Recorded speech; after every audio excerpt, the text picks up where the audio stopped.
성도님들 반갑습니다. 부활의 주님이 우리와 함께 하십니다. 우리와 함께 하시는 주님을 찬양합니다. 함께 기도하겠습니다. 사랑과 은혜의 주님, 이 시간 우리를 주님의 말씀 앞에 불러 세워주시니 감사드립니다. 분주한 세상 속에서도 시간을 구별하여 하나님께 드리게 하시고 말씀으로 우리 자신을 돌아보게 하시니 감사드립니다. 하지만 주님, 오늘 우리가 사는 이 세상은 너무나도 혼란스럽습니다. 경제적 어려움과 미래에 대한 불안감, 관계 속에서 오는 갈등과 여러 삶의 절고로 힘겨운 나날을 우리가 보내고 있습니다. 성령 하나님, 흔들리며 힘겨워하는 우리와 함께 해주시고 오늘의 말씀을 통해 위로받고 새 힘을 얻는 우리가 되게 하옵소서.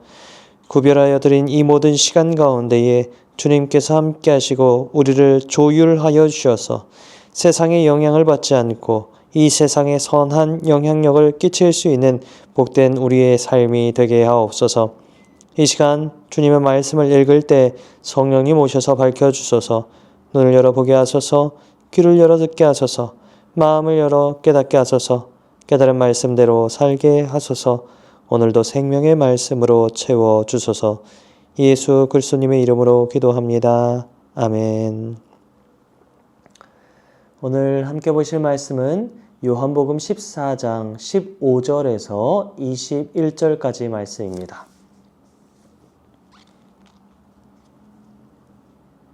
요한복음 14장 15절에서 21절까지 말씀을 제가 봉독하겠습니다.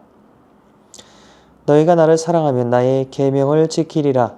내가 아버지께 구하겠으니 그가 또 다른 보혜사를 너희에게 주사 영원토록 너희와 함께 있게 하리니 그는 진리의 영이라.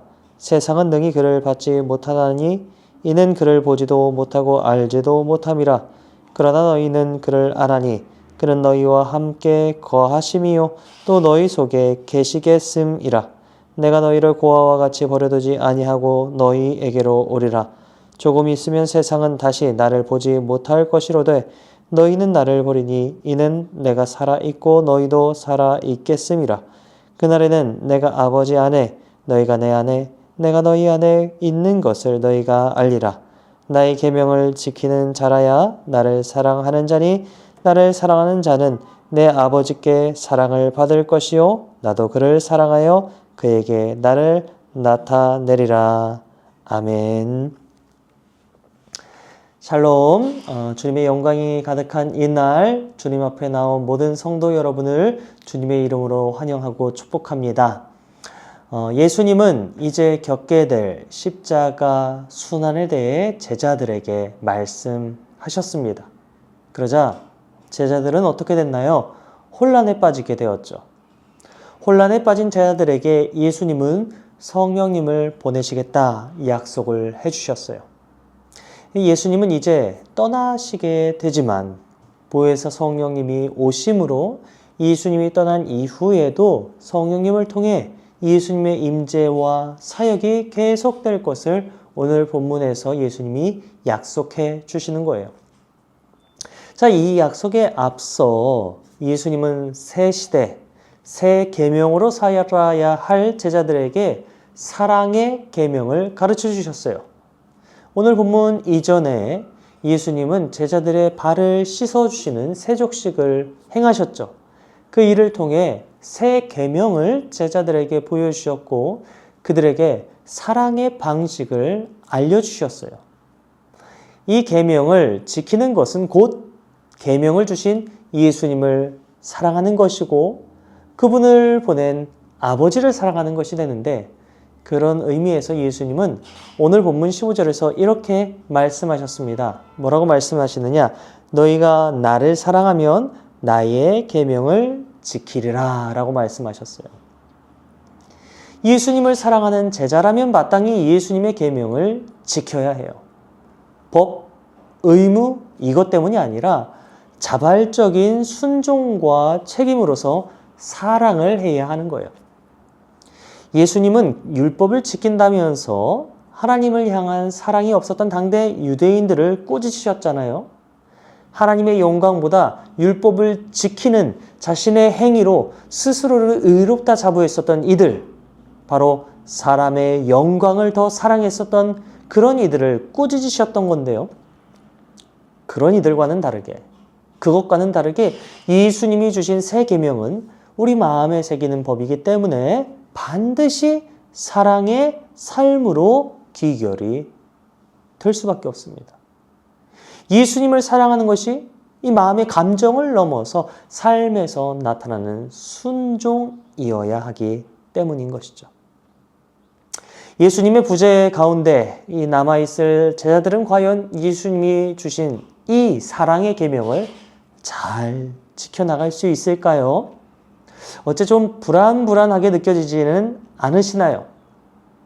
당시 유대인들은 스스로의 열심을 동원해 율법을 지키면서 하나님을 사랑한다, 그렇게 자부했었어요. 제자들도 남다른 열정으로 예수님을 따르고 있었죠. 하지만 예수님은 인간이 만들어낸 열심과 열정으로는 그 길을 따를 수 없다라는 사실을 밝히셨어요. 어떻게 밝히셨습니까? 바로 예수님의 제자였던 유다의 배신을 예고하시고요. 베드로가 예수님을 부인한다라는 사실을 말하셨어요. 그것을 통해서 인간의 노력과 열심으로는 그 길을 온전히 다 걸을 수 없음을 얘기하신 것이죠. 서로의 발을 씻어주고 목숨까지도 내어줄 수 있는 그런 사랑, 그 사랑은 인간의 노력과 수고로 만들어낼 수 있는 것이 아닙니다. 예수님이 함께 계셔야 가능한 것이죠. 하지만 예수님은 이제 제자들의 곁을 잠시 떠나시게 되잖아요. 그래서 예수님이 약속하신 것이 바로 보혜사 성령님이신 거예요. 보혜사라는 말, 그리스어로 파라클리토스를 뜻하죠. 자, 이 단어는 대개 법정 변호를 맡은 대리인을 가리켜요. 하지만 예수님이 떠나신 후 오실 보혜사 성령님, 이 보혜사 성령님은 제자들이 사랑의 계명을 잘 지킬 수 있도록 도우시는 예수님의 영이십니다. 17절에서는 이 보혜사를 진리의 영이라고 말하고 있어요. 제자들을 참 진리 가운데로 인도하실 분으로 우리가 이해할 수 있는데요. 이 진리의 영이 17절 하반절처럼 제자들과 함께 거하고 또 제자들 속에 계실 것이다 라고 그렇게 약속이 되고 있어요. 비록 세상은 이러한 성령님을 받지 못해서 성령님을 보거나 또 알지도 못하지만 제자들은 그들 안에 거하시는 진리의 영을 알게 되므로 사랑의 계명을 잘 지키게 될 것이죠. 제자들을 떠나겠다 하시는 예수님을 바라보면서 제자들은 아마도 세상에 버려진 느낌을 받았을 것 같아요. 하지만 예수님은 그들에게 성령님을 약속하셨고 또 18절 말씀에서처럼 너희를 고아와 같이 버려두지 아니하고 너희에게 오리라 라고 약속을 하시거든요. 예수님은 제자들을 완전히 떠나겠다고 하신 것이 아니라 부활하신 후 다시 그들을 만나실 것이고 또 성령을 통해 그들과 영원히 함께 하실 것을 약속해 주신 거예요.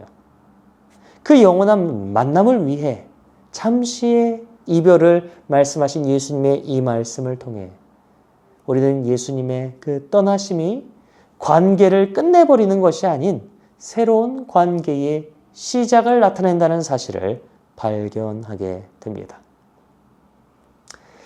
저는 우리도 마찬가지라고 생각을 해요. 왜 우리도 그런 경험할 때가 있죠. 세상에 혼자 덩그러니 있는 것 같이 느껴질 때 그런 경험들 가질 때가 있을 거예요. 마치 세상에 혼자 남아있는 것 같은 그런 쓸쓸함을 느낄 때가 있다는 것이죠. 하지만 예수님이 제자들에게 하셨던 약속처럼 우리를 혼자 결코 내버려 두지 않으신다는 사실을 아시나요? 보혜사 성령님을 보내심으로 우리를 살피시고 또 영원히 함께 하겠다. 그렇게 우리에게 약속을 해주시는 은혜로 우리 주님이 함께 해주시는 거예요. 삶의 어려움으로 관계의 외로움으로 미래에 대한 막연함으로 우리가 힘들어할 때도 주님은 그런 힘겨워하는 우리, 정말 인생의 가장 밑바닥에 있는 것 같은 우리와도 함께 해주시는 줄 믿습니다. 우리가 하는 이 신앙생활은요, 결코 혼자 버티는 삶이 아닙니다. 하나님과 동행하는 아름다운 걸음이 바로 우리의 신앙 생활인 것입니다. 바라기는 주님께서 우리의 이 어두운 눈을 밝혀주셔서 지금 여기 바로 나와 함께 하시는 그 주님의 사랑을 깊이 경험하게 된 복된 오늘의 우리 삶이 되기를 주님의 이름으로 축복합니다. 자, 이어서 19절 말씀을 우리가 쭉 보도록 할까요? 19절 말씀을 보면 예수님이 조금 있으면 하면서 이후에 있을 일들을 예고하고 계심을 우리가 보게 됩니다. 세상이 다시는 나를 보지 못하겠지만 너희는 나를 볼 것인데 이는 내가 살아있고 너희도 살아있겠음이라 라고 그렇게 말하시죠. 이 말씀은 실제로 예수님이 십자가 사건 이후 다시 살아나셔서 제자들을 찾아 만나 주시는 것으로 우리가 볼 수 있고요. 또 부활의 주를 살아서 대면한 제자들이 그 영원한 생명을 이제는 얻게 되었다는 그런 의미로도 우리가 이해해 볼 수 있을 것입니다. 부활이 성취되는 그날이 오면 제자들은 하나님 그리고 아들 예수 그리스도와 영원한 생명으로 묶이는 그런 관계를 맺게 될 거예요. 그래서 20절 말씀에서는 그날에는 내가 아버지 안에 너희가 내 안에 내가 너희 안에 있는 것을 너희가 알리라 라고 말하는 거예요. 제자들이 부활의 주님과 연합한다는 것은 영원한 생명을 얻게 됨을 의미합니다. 그 영원한 삶은 어떻게 이루어집니까? 사랑으로 이루어지는 거예요.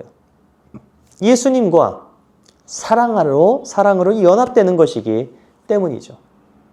예수님과 사랑으로 연합한다는 것은 어떤 것일까요? 다른 말로 말하면 예수님을 진정 사랑하는 삶이라 할 수 있어요. 이 삶은 주님이 주신 새 계명을 지키며 사는 것이기 때문이에요. 그래서 우리가 앞서 봤었던 15절 말씀에서 어떻게 나왔습니까? 너희가 나를 사랑하면 나의 계명을 지키리라 라고 나왔었죠. 그런데 오늘 우리가 함께 본 21절 말씀, 마지막 21절 말씀의 상반절을 보면 나의 계명을 지키는 자라야 나를 사랑하는 자라고 말하고 있는 거예요. 우리가 보통 이런 것을 수미상관이라고 표현을 합니다. 자, 그런데 여기서 한 걸음 더 나가서 예수님을 사랑하는 자들을 아버지께서 사랑하실 것이다. 또 본인도 그들을 사랑하셔서 그들에게 자신을 나타내실 것이다. 그런 약속의 말씀이 21절 하반절에 나와 있어요. 그 약속을 받은 우리는 믿음으로 주님을 바라보기 때문에 주님의 사랑 안에 참여할 수 있고 부활의 주님을 만나게 되며 그 주님 안에서 영원한 생명을 경험하게 되는 것입니다. 자, 이제 말씀을 정리해 볼까요? 오늘 말씀을 통해 우리는 예수님이 말씀하시는 사랑의 계명이 무엇인지를 돌아보았습니다. 사랑의 계명으로서의 사랑은 감정을 넘어서 삶 속에서 드러나는 순종을 의미합니다. 그렇기 때문에 예수님을 진정 사랑하는 사람은 예수님을 감정적으로만 대하는 것이 아니라 예수님의 말씀대로 직접 살아내는 사람이라 할 수 있습니다. 지금 우리는 예수님을 진정 사랑하고 있습니까? 자, 그렇다면 그것을 삶으로 증거하는 우리 모두가 되기를 주님의 이름으로 권면합니다. 자, 또 우리는 오늘 말씀을 통해 예수님이 사랑하는 우리를 결코 홀로 내버려 두지 않으시는 분이심을 알게 되었습니다. 누구를 보내주셨나요? 보혜사 성령님을 보내주셨죠.